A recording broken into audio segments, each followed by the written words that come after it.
ახალ სინაგოგის კარებთან მდგავარ და მსოფლიო ისტორიაში ერთ-ერთ ყველაზე უნიკალურ და გამორჩეულ მეგობრობაზე ვფიქრობ.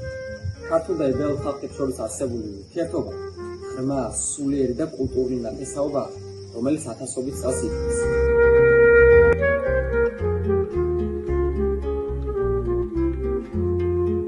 ჩვენი საერთო ისტორია ჯერ კიდევ იმ დროიდან იწყება, როცა ებრაელები იძულებული გახდნენ დაეტოვებინათ თავიანთი სამშობლო და თავშესაფარი საქართველოს მიწაზე იპოვეს.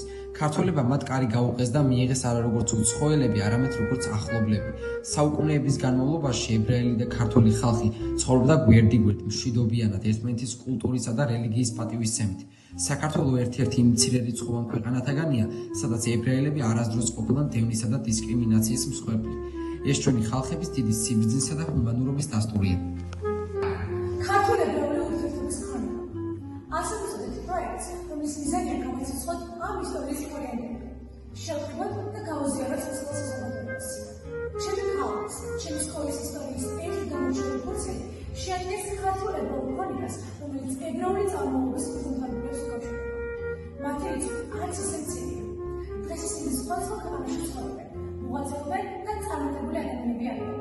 ჩვენჯერადად მათ მეხსიერებაში სასწაულს ისიც სიტყვები, რაც მშობლიურობის კონტექსტში. იდენტობა და სტერეოტიპები. ცხოვრება ჰოლოკოსტამდე და შემდგომ. ჰოლოკოსტი ხელოვნებაში.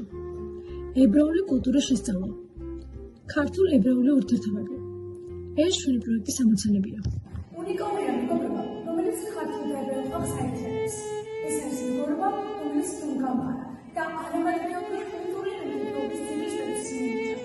და მომავალ თავგადასავალი ისტორია და შეძლო პროგრამის ეს პროექტის თავი მიზანი. სკოლა მხოლოდ სასწავლო დაწესებულება არ არის. ეს არის ადგილი, სადაც სხვადასხვა კულტურა, რწმენა და ტრადიცია დაფასებულია. ქართულ ებრაული ურთიერთობის ქონება. ილია პეტროვის სახელობის ქალაქ ფოთის მეხუთე სკოლა იწყებს პროექტს, რომელიც გახდება ხმაურების შორის და დაამტკიცებს ჩვენი ორი ხალხის